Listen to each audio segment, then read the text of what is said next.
Hello, this is Kenneth Jernigan, and what we're going to talk about today on this rant is Socrates. Okay? Some of you don't have the money to go to college or whatever, so I'm going to teach you a little bit about Socrates from what I've learned from college, from the textbook and stuff like that. And we had to give a speech, so I'm going to give you my speech here. Okay, my speech is on how does Socrates support his ideas in the Apology in your textbook. Okay, so Socrates is a guy who's on trial, and this is why he's on trial. He is accused of misleading the youth to corruption and not believing in the gods that his state believes in, or his country. He doesn't believe in God. That's pretty much what they're saying. He says that the oracle said that he is the wise. So here is him defending himself.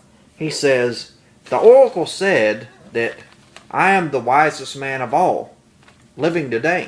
The oracle is the high priest at that time, and supposedly the gods speak through them. And he said, surely this is not the case. He said, I know I'm not the wisest man. So he goes to a wise man who he goes to this wise man, and he says, I'm just going to prove that I'm not as wise as him. I'll ask him a few questions and you'll see how wise he is. But this man isn't really wise, he's just wealthy. See, Socrates thinks he's wiser than him because he's much more wealthy and much more powerful. And he asks this man a bunch of questions, and then he finds out he's not very wise. And Socrates says exactly, he knows nothing. So evidently he wasn't very wise at all. And so he tells this man, you think you're very wise, but you're not. And then he starts talking about him in front of a bunch of people, and the man gets mad. And so then he goes to several other wise people, and he talks to them, and he thinks, well, this is just this one guy. But he goes to several other wise people to prove them wiser, and he finds out they are all foolish. He's just going around asking questions. So he tells them that, and he talks about them, and so he gets a bunch of rich and wealthy people mad at him. Okay, and so And this is what happens when the rich and powerful are mad at you. They try to kill you, so. Anyways, though, so he thinks that's why they've got him on trial. And anyways, though, and then he goes to defend himself during the trial against another person. And he says, while he doesn't clearly state that he doesn't not believe in the gods. He says he believes in gods. See what I'm saying?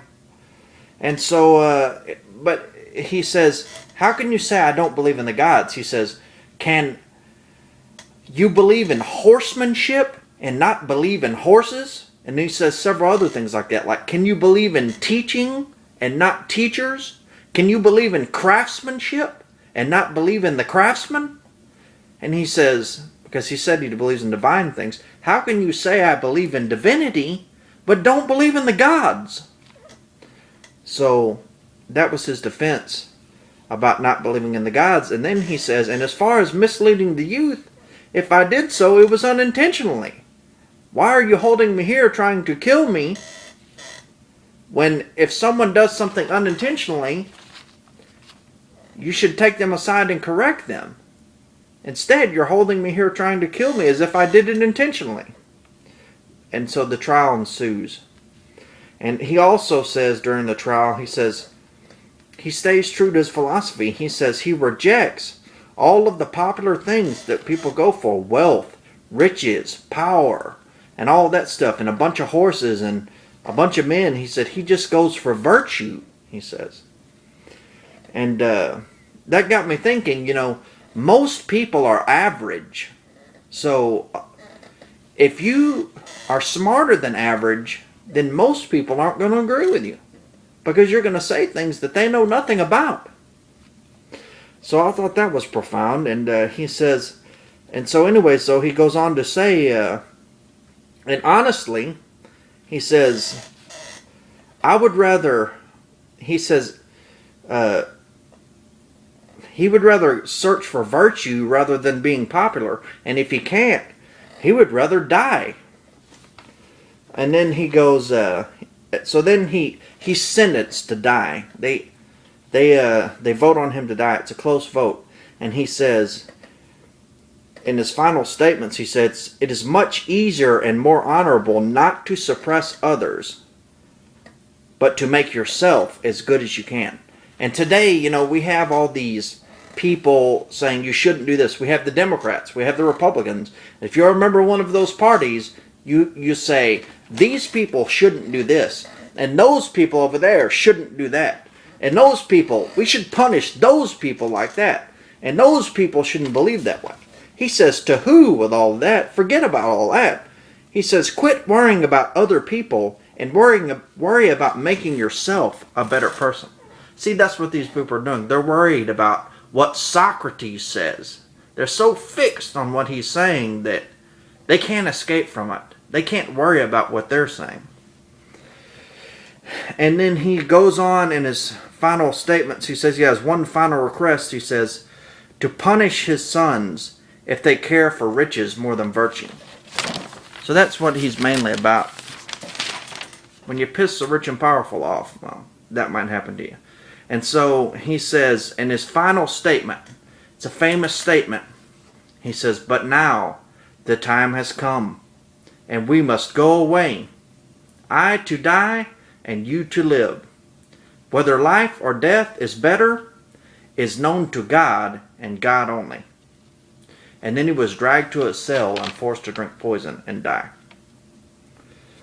So, anyways, so that's Socrates, and he was pretty much just, and some of the things he said. So anyway, so he goes down as a martyr, and he's remembered until the day, all the way until the day, and for the things he said and stuff like that. And even Greek themselves, after years, I think it was years later, they realized they were wrong in putting him to death and actually had a moment of silence or some sort of event for him. And, so what do you think?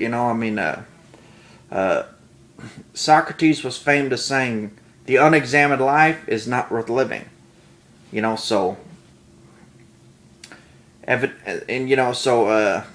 Anyway, so he would rather, he said, if you let me go, but make me promise not to teach my philosophies and stuff, he said, I would rather you just sentence me to death.